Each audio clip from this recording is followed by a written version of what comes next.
Everyone was a YouTube center. Asisithi Sejosengoe, and welcome back to my channel.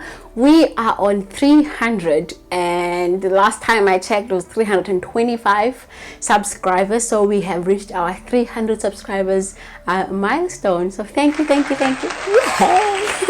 I could not have done this without you guys. So really, my gratitude goes out. I hope you guys have been enjoying the content I've been putting out, because I do this for you and I do this as part of my ministry. So I hope you're enjoying it. If you are, please tell me, what is one of your favorite videos from the 24 videos that I've created in the past? Which one was your favorite and why? Let's have a conversation. Otherwise, thank you, and also thank you for supporting me in my other social media platforms, my Instagram as well as my Facebook account. I see you guys, your support.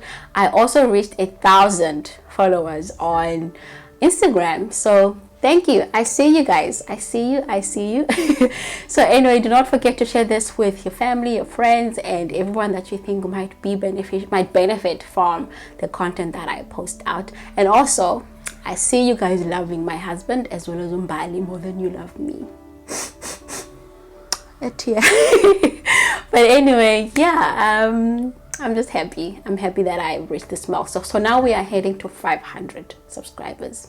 Yes, we can do it. Hopefully by the end of the year we'll have hit the halfway mark to 1,000 subscribers. But anyway, I'm babbling now. Today I want to just sit and have a conversation about ways in which I have kept myself accountable or held myself accountable in terms of the values that I have, the rules that I live by, and how I navigate on a daily basis. But I'll focus mainly on the first 5 to 6 years after my parents died. I say my parents died, but in actual fact my dad passed away first and then my mom passed away second.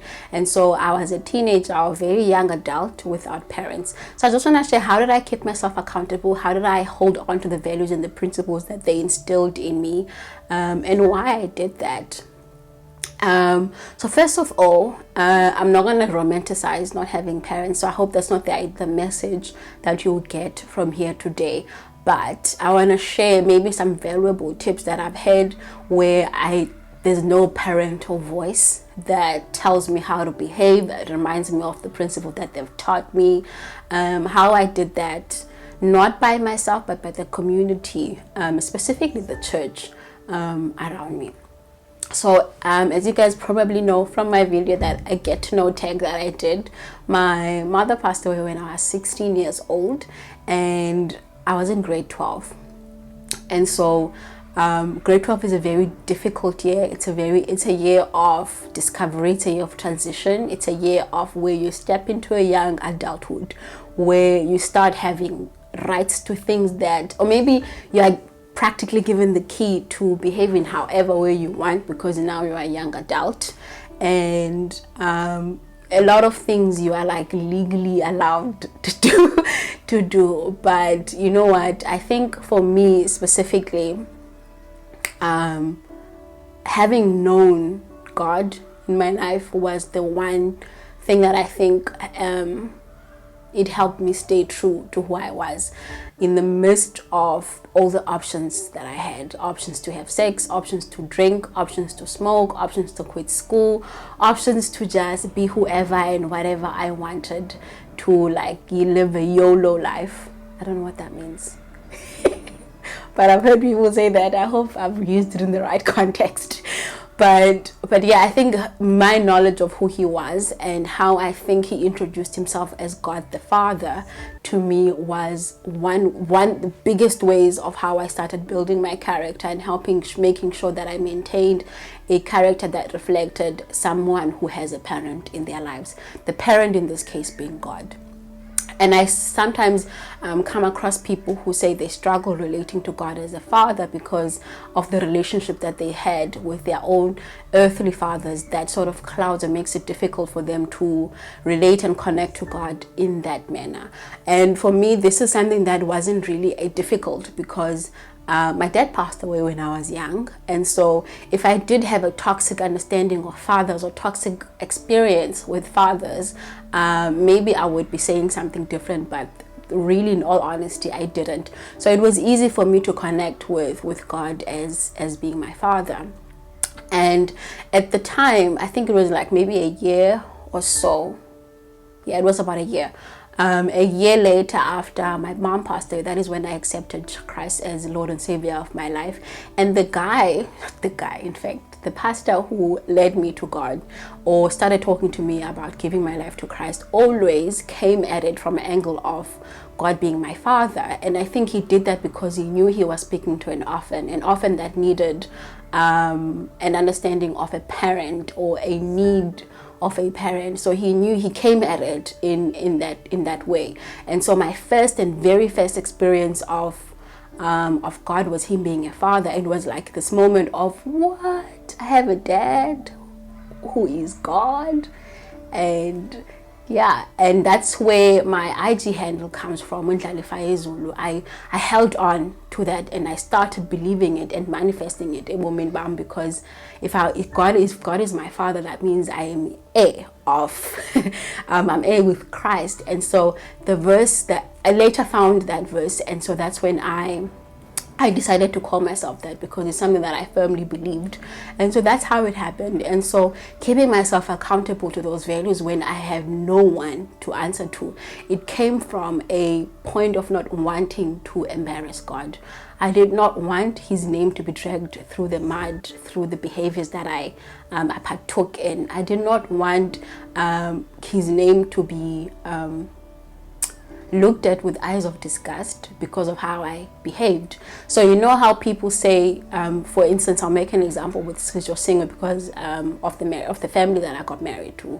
So Sejosengoe, like, you'll find that there's always that adult that as children of the Sejosengoe family, we do not behave like this.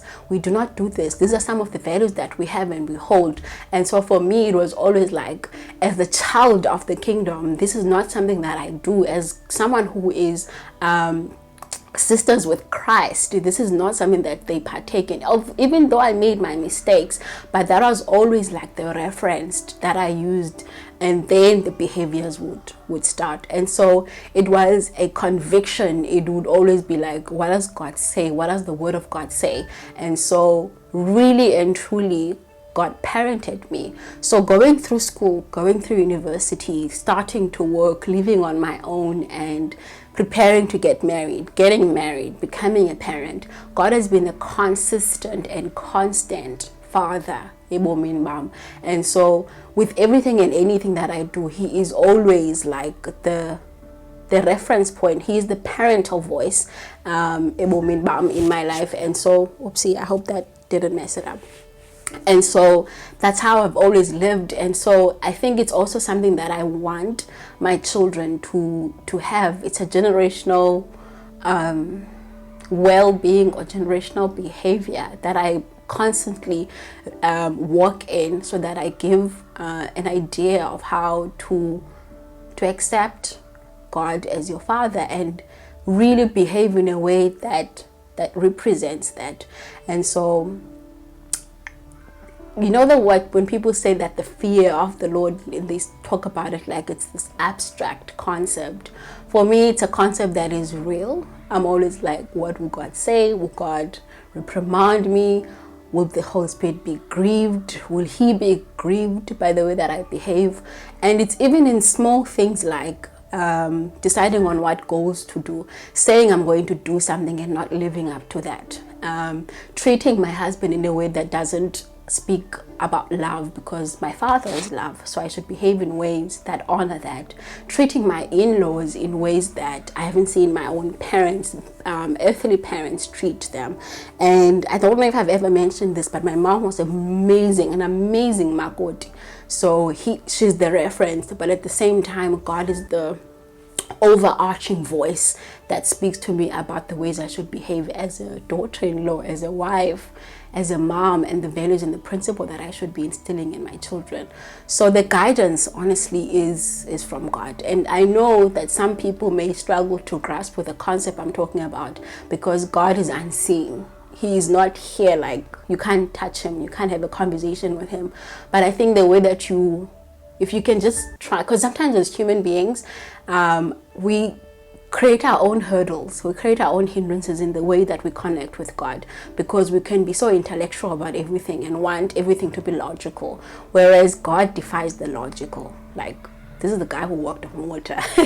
So I get out of my intellect when I think about God, and I think way outside the box. And so many times during my single times, I would have tea or coffee with God. I would sit there with my journal and start talking and really picture him being there, imagine him being there, him having a conversation with me. And that's where a lot of principles, a lot of guidance, a lot of what is what and what isn't what, and that's where my discernment was really sharpened. It was during those moments where I treated God like he truly, really physically and tangibly exists. And so that's how I live my life, and so that's how I make decisions. And I'm really always wanting and looking for ways to impress him and looking for ways to be obedient. Obviously there will be days when I struggle, there will be days when it's not as easy. Sometimes I even avoid him. Like yeah, it's that's how I've kept myself accountable. I'm becoming emotional. But yeah, so I hope you have I'm gonna end it here. I hope you have find a way to deconstruct the image of God in your head, and found a way to open your heart a little bit more to his guidance, to him as a dad, to him as a parent, and allowed yourself to be guided by the most powerful and yet gracious and loving person who is God. Yeah, that's who my daddy is. I'll see you guys in the next video. Bye.